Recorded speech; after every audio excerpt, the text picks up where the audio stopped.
Hi everyone, we're now on the fourth lesson of our fourth unit, Energy Flow in Global Systems. This one is called Thermal Energy Transfer in the Atmosphere. So we are looking at how we are moving energy around in the atmosphere. So just to be clear, because we're going to look at we'll look at the hydrosphere here soon too, and so on and so forth. So we want to keep this very straight. We are dealing right now with the atmosphere. In this lesson, we're going to look at radiation, conduction, convection, atmospheric pressure, Coriolis effect, wind patterns, and jet stream. Now, one thing I'm hoping you realize is some of these terms you have come across before. So let's get right into it. Thermal energy transfer. Recall, thermal energy or heat moves always from warm to cool. You always go from warm to cool. That's the way energy moves, okay? How are the ways in which energy can move? One of them is radiation. Emission of energy as waves. When radiant energy encounters particles of matter, those particles will either re-radiate the energy back into space or pass the energy on to other particles. Two methods for passing energy on to other particles are conduction and convection. So let's look over at that diagram. Radiation. Energy that is radiated or transmitted in the form of rays or waves or particles. So if you look here, we have fire. We're heating up a pot of water. So the energy coming from the fire is released as radiation. The energy is radiated up and then will hit it's going to hit the pot here pretty quick, okay? So the first one is radiation. That is the emission of energy as waves. Okay, and then what it says is once it hits something, it will either heat something using conduction or convection. And you can see those two words right here. So again, how does this play? Remember, we're thinking of, radiation, that's going to be coming from the sun, right? Energy is released, travels as waves, and it's going to come down to our planet. So radiation is when you emit energy as a wave.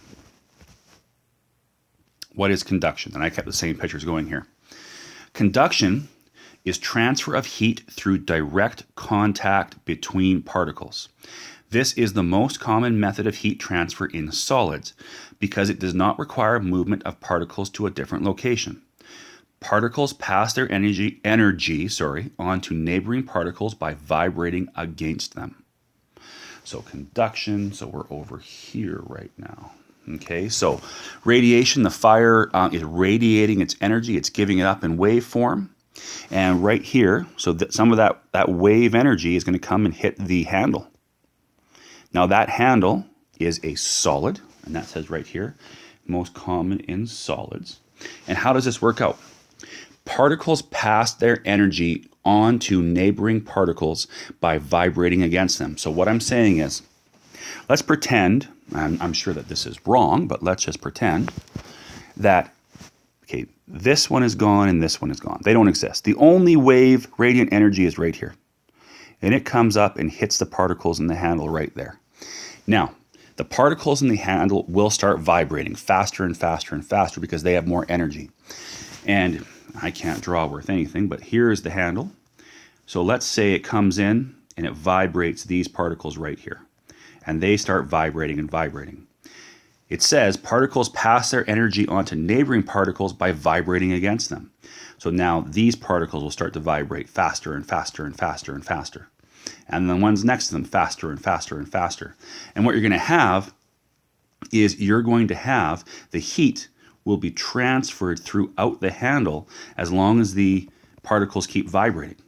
Now, it won't go on forever, of course. You need quite a source of energy. But the point I'm trying to make is it would come in, make these vibrate. You'd feel heat.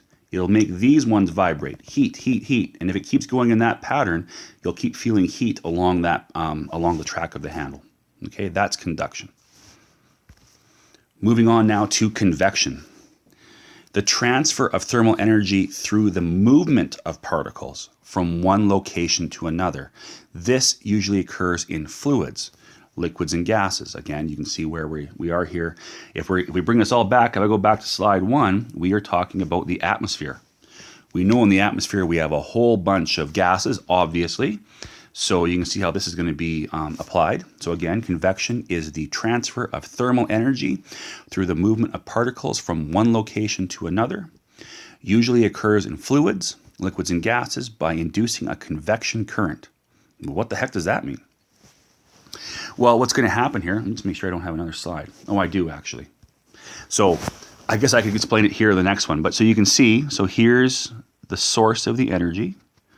And that energy is going to come up and hit the bottom of the pan or the coffee tea kettle or whatever. Maybe I will go to the next one. So let's see what happens. So the heat, let's say you have the fire down here again, our blue fire this time, okay? And the energy is going to radiate up. Now, what's going to happen is you're going to have particles in the fluid. I'm going to try to go maybe to red or something like that where you can see it. Now, what's going to happen is these particles right here will be in low energy, but they are absorbing that energy. They are absorbing it and absorbing it. Okay? Now, what happens is when these particles absorb energy, what happens is they rise. Okay, so it comes over here. If I recap this, some of the particles heat up and begin moving faster. As the warm particles move apart, they become less dense and rise. So what happens is they gain energy, they kind of move apart and such, and they become lighter. So what happens is these particles will slowly move up. And as they move up, guess what they're pushing out of the way? They're pushing colder ones out of the way. Now, when the particles contact cooler particles, they cool and fall back down. So you see, so over here now, these particles are getting colder. They move together. They become more dense. They're more closely packed. That means they become heavier. So they come down and they fall and become heavier, heavier, heavier. And guess what happens? They hit the heat source to get heated up. When you become heated up, you become less dense, and you get this pattern, this cycle of going around and around. That's a convection current. Now, if my drawing's awful, I'll go back here, I'll explain it with this one. If you look right here at this tea kettle, again, you can see the heat source at the bottom. Let's look right here. These particles get heated up. They absorb the energy. That means they become less dense, they move apart, and they become lighter, so they rise up. But you know, when something moves, something else has got to be pushed out of the way. Well, it just so happens, originally speaking, these water particles, well, they're quite cool. So what happens is they clump together. And when they clump together, they become heavier and move down. Well, when they move down, guess what happens? They get heated up. And it's a cycle that goes around and around and around of heating and moving up. So you heat, you move up. And when you get up here, you give away your energy, you're cold, you come back down, get heated up again, and it's just a cycle of movement. Hot, cold, hot, cold, hot, cold. So that's what convection is. Now, let's put this back into the atmosphere. Thermal energy transfer in the atmosphere. The temperature of the air in the atmosphere near the equator warms and rises towards the poles. That sounds like the convection current, doesn't it? Okay, warms up, moves towards the poles, and then it's near the equator. I guess I can kind of draw this picture out here. Here's the equator. So the air is heated up because there's more solar energy, heats up, becomes less dense, moves towards the poles of the Earth. But up here, things are cooler. So the particles of air lose their energy, clump back together, and guess what? They come back down and get reheated. There's your cycle again, okay? The air at the pole then cools and sinks back down. It's exactly what I just said. Because the cool air has higher atmospheric pressure, it moves towards the equator where the pressure is lower. Ooh, look what we just created here, everybody, wind. Wind is the movement of this cooler air from an area of high pressure to an area of low pressure. If the Earth were still and not spinning, there would be a continuous convection current between the equator and the poles. So you see what they're saying here, everyone. What they're saying is, so here's the equator. That is where the air in the atmosphere will be heated. And when it's heated, it gains that energy, becomes less dense, and it will move naturally towards the poles. I, in this case, am going towards the North Pole. Now, in the North Pole, what would happen is you would start losing the energy, giving it away. Well, what happens? Those particles now become heavier, clump together, and guess what? They'll collapse right back down to the equator. And what it's saying is that creates our wind pattern. That's the movement of air. And it's saying here that if the Earth was not spinning, you would have continuous movement of air between the equator and the poles. That makes sense. Thermal energy, here it is. Now this is a way better drawing than I could ever do. Convection currents cause air to move directly north and south. There you go. There's a good picture. So here's the sun, heats up the air really well at the equator. Those particles become lighter. They move up. And what's going to happen naturally is they move towards the poles. As they move towards the poles, well, look, are they getting further away from the heat source? Of course they are. When you move away from a heat source, you get cooler, cooler, colder, colder, colder. And all of a sudden they're cold again. They clump together, become very, very heavy, more dense. And guess what?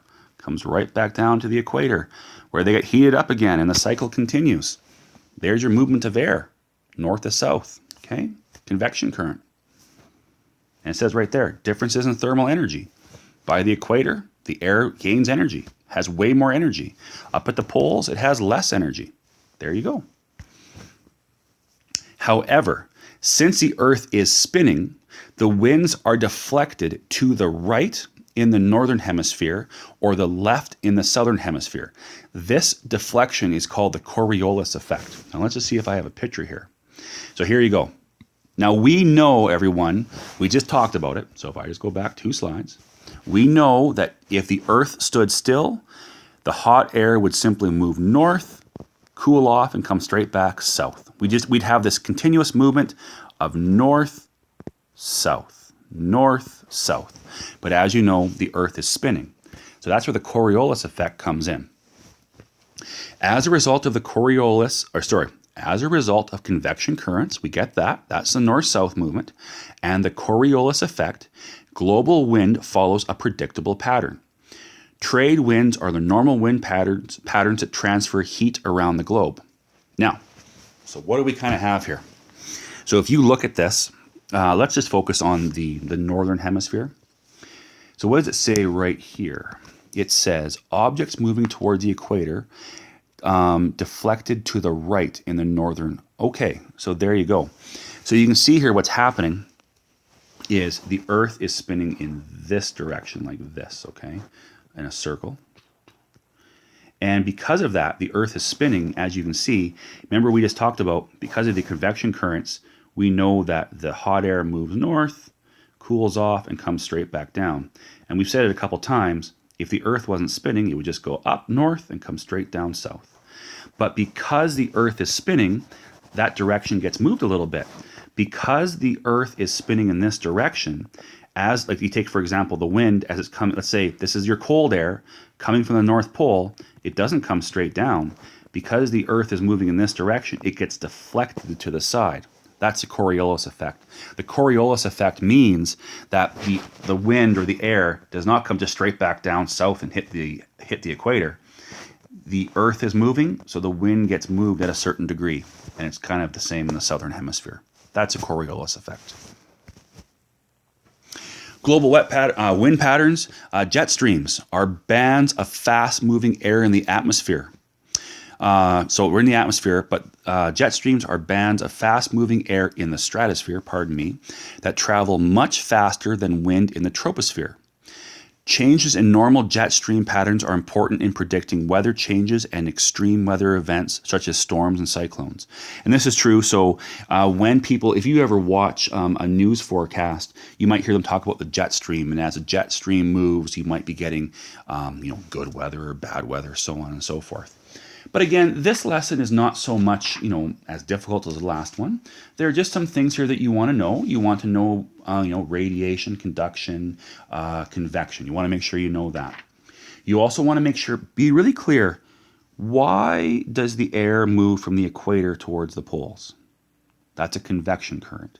The air is heated towards the equator, it becomes lighter, less dense, and naturally speaking, it moves towards the North Pole. Now, as you move towards the North Pole, you lose energy. You're getting away from the heat source. So those air particles, cool off, become clumped together. And what they do is they want to come back south. They want to come straight back down to the equator. So you see we have this transfer of air based on thermal energy, based on energy. The one thing to know, though, is that the air doesn't move straight. We have the Coriolis effect, which basically means the Earth is turning, and that's deflecting that air movement. And then finally, you have the jet stream, which is more something just to be familiar with. Anyway, much shorter lesson. Please have a read of the textbook, and we'll go from there.